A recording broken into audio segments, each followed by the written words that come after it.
The sun shone on the kingdom of Oro, making the activities of its inhabitants visible.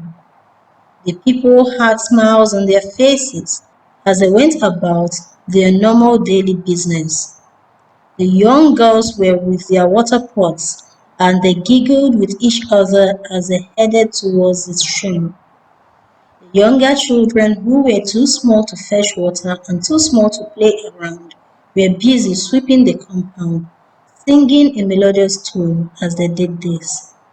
The men joined forces with their sons to weave the palm fronds that the women would use for decorations. The air smelled of festivity, and the reason was the Igogo festival. It was the first day of this exciting festival. The Igogo festival was an annual event held in honor of the goddess Queen Orosin. It usually lasted for 17 days, as per custom. It was a festival filled with lots of food and merriment. Throughout the festival period, the kingdom of Oro was in a general state of excitement and joy. At least, everyone was, except Ronke. Ronke, Ronke! The young lady felt a tap on her back. The action caused her to jump out of fright. Her heart stopped pounding when she saw the familiar face of her friend, Ayomide, staring at her. Ronke, are you okay? I've been calling you for a while now, the young woman asked, concerned at how absent-minded her friend was.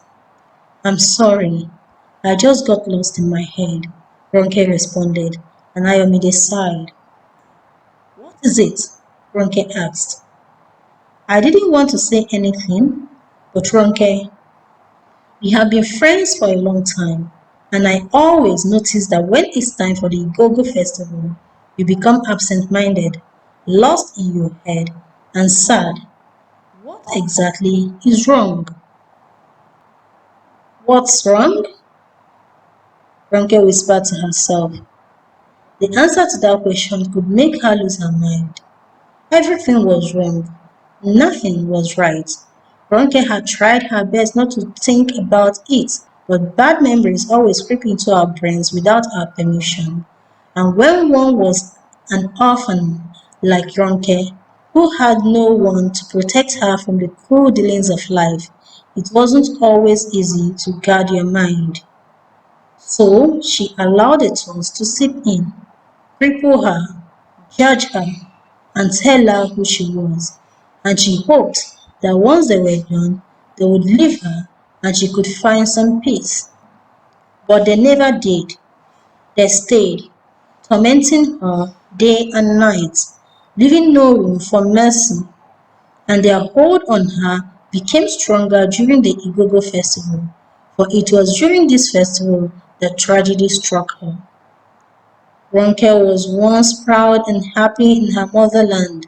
She and her family lived in the northern axis of the village. She was born and bred in our land. By age 10, she was aware of all the customs and traditions of the land.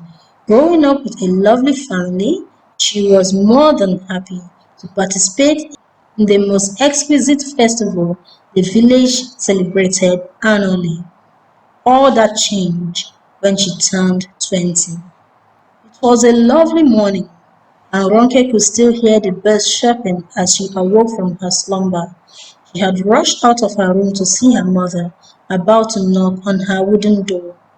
Good morning, Mama, she greeted her mother with a smile, and the woman smiled back. She was proud of her daughter. Everyone loved her, and all the mothers wished their daughter could be like Ronke. Had a bubbly character, a dazzling smile, and a perfect body. He was sent straight from heaven to the Owo kingdom. Hamide's mother had made her daughter become friends with Ronke, hoping she would learn one thing or two from her, and the girl did. Ronke, good morning. I was just about to wake you up. Come help me in the kitchen, her mother said. Okay, Mama, but first let me greet Papa. Ronke gave her mother a peck on the lips and rushed out to greet her father. Her father was too handsome for his age. He was well built and blessed with a kind smile. The man was cutting wood. He stopped when he saw his beautiful daughter. He beckoned to the girl, and Ronke walked over to him. "Good morning, Papa," she greeted him with a bow. "Good morning, Ronke." "Papa, what are you doing? Mom already has enough firewood to cook with." "Yes, I know that, but this firewood is not for your mother. The plank holding the roof of the house is not so strong. You know that the villagers will hold a display of useful exuberance today. I don't want anything to hit the plank and ruin the house, but this shouldn't take long." "Papa, I don't understand why they have to be so loud every year." The sound of her father's laughter resonated in the air. "It's a festival, dear. They have to be loud. Now, go and help your mother in the kitchen." "Okay, Papa. Don't injure yourself, okay?" she screamed out as she rushed to her mother. Ronke walked past the plank that held the roof, and she couldn't see what the father was so worried about. The plank was fine. "He's probably just looking for what to do," Ronke thought to herself. She scoffed and went inside to help her mother. The woman immediately told her to fetch some water, and Ronke carried the jerrycan and left.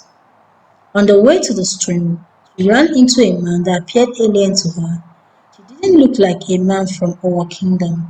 He stared intently at Ronke before walking away. A few minutes later, she was walking back to her father's house with a jerrycan full of water on her head. Her father had stopped cutting the firewood and had gone to taste the food his wife was cooking. Immediately after her parents noticed her arrival, they beckoned for her to join them. Thankfully, Ronke took slow but steady steps, and before she could get to her parents, the plank cracked, causing the beam that supported the roof to fall on her parents. Ronke couldn't move. She wasn't even sure she could breathe. She stood there looking at her parents being smashed to the ground. Her knees felt numb, and before she knew it, she fell to the floor. "No!" Bronte cried out, and the ground became her place of rest. She stayed on the floor for hours, weeping, too afraid to go and see her parents. After their burial, Ronke moved to the southern part of the village, and every night she wondered how a plant that was perfectly fine an hour ago could break without being touched. "Ronke, Ronke, are you not going to the stream?" The voices of her friends, Ayomide and Ayodele, called out to her. Ronke snapped out of her musing and quickly answered back, "Give me a minute, I'm coming." Together the three girls headed to the stream. Ronke was always grateful for the two girls who were like sisters to her.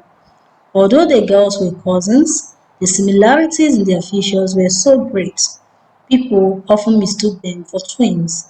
They had been Ronke's support system when she lost her parents, and together with their families, they had helped ease the burden of the loss. "I heard the prince will be choosing a wife for himself at the end of the festival," Ayomide said. "Really? But who is she?" Adele asked. Ronke rolled her eyes and focused on the path they were walking. Her friends always loved talking about boys, and it was slowly starting to piss her off. "That is unknown, but a cooking competition will be organized by the 15th day, and the winner will emerge as the next queen," Ayomide continued. "Wow! The witch and the lucky one," Adele crooned. Ronke kept silent, and the two girls became uncomfortable at her silence. "Ronke, are you going to participate in the competition?" Adele asked. "No, thank you. I have better things to do," he answered sharply. "What would be more important than contesting to be a queen?" "I don't know. Maybe surviving. Look, if I go into the competition and win, I won't accept that title. You can't choose a woman to rule a land simply because she knows how to cook. How will her cooking skills help when tough decisions have to be made?" This kingdom is just so backward in its thinking, and I will not be a party to it, Ronke said. Well, we should start looking for a new home then. Yeah, the king has declared that any woman of marriageable age who does not participate in the competition should leave the kingdom, Ayodele said. Together with Ayomide, the girls hurried to join the other maidens of the village, who were all chattering excitedly about the competition as they headed for the stream. The competition was to be held at the village square, where every maiden of marriageable age was to prepare the native Ekwu meal.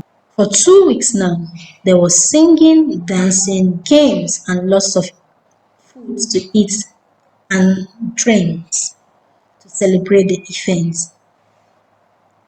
The drums continued to beat day and night, and when one group of drummers got tired, another group would immediately replace them.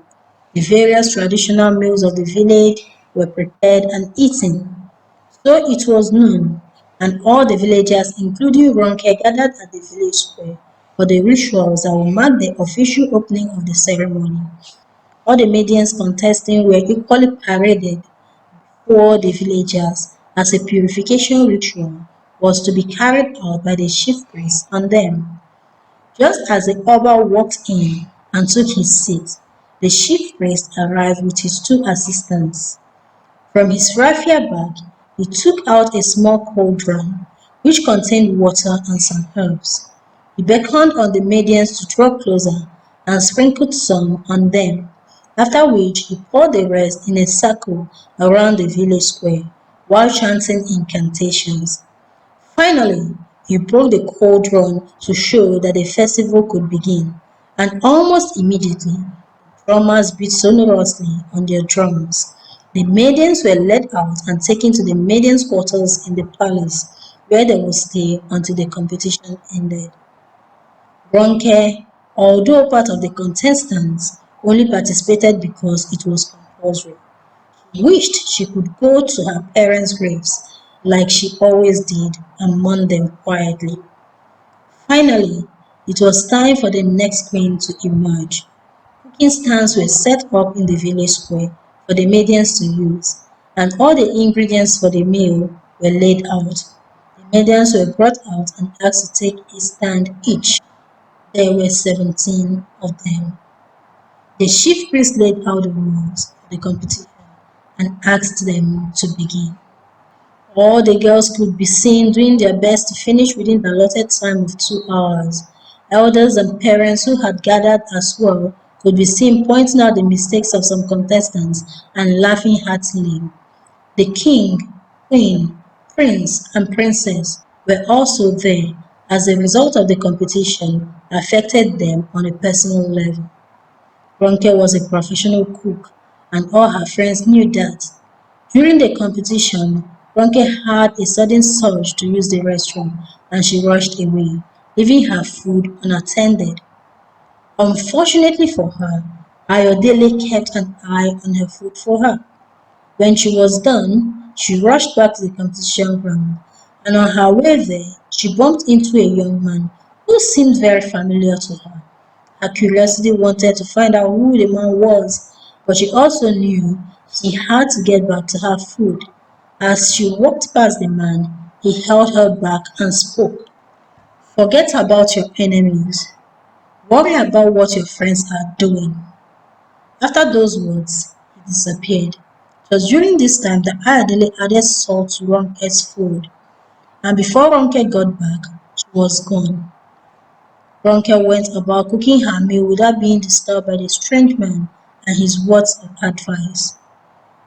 At the expiration of 2 hours, the maidens were asked to stop and serve the meal they had prepared.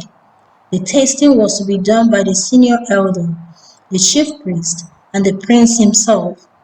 The girls who hadn't finished could be seen bowing their heads in shame as they had nothing to present, while those who had finished cooking their meals and went to stand before the chief priest. Among those who had finished were Ronke and Ayodele. Ayomide had not been able to complete her cooking as she didn't know what to do initially, and had only started cooking when others had. The tasting began in earnest. Ronke's was the last in the row.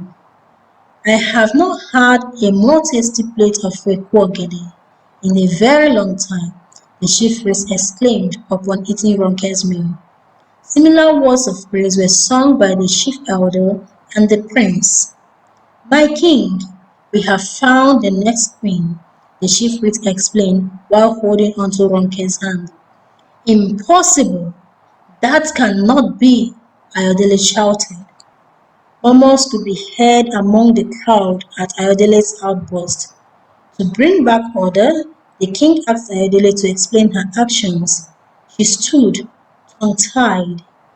Before she could speak, a man walked up to the front of the crowd. It was the same man that Ronke had seen on 2 occasions. I think I know why, my king. Something to her meal. My name is Rotimi. Ayodele hired me to ruin Ronke's life. And what did she do? The crowd bellowed, while Ayodele hid her face in shame. She added extra salt to my plantain flour, Ronke replied. He enjoyed the look of shock on Ayodele's face and took that as motivation to continue. Yes, that's right, friend. I saw when you did that. That was why I replaced it with another flower. But wait, if she did that herself, what did she hire you to do? The prince asked Rotimi. Wait, Ronke gasped. I remember where I saw you before. You are the strange man I bumped into on the way to the stream 3 years ago. Yes, I am. I was sent by Adele to kill your parents. What? The crowd went wild with whispers. All eyes fell on Ayodele. Suddenly, the woman lost all feelings of fear. Yes, that's right. I told him to kill your parents, Ronke. They always talked to my parents about you, and every time they did that, my parents would make me feel like a nobody. I wanted my revenge. I wanted you to suffer the same way I was suffering, so I had them killed. Yes, I did it, Adele confessed. Ronke stood in shock. Tears fell from her eyes as she watched her friends say such words to her. The king wasted no time in giving Ayodele a severe punishment. Ronke was declared the winner amidst cheers and shouts of congratulations from the crowd. When she saw how kind and brave the prince had been, she agreed to marry him and become the next queen of our kingdom.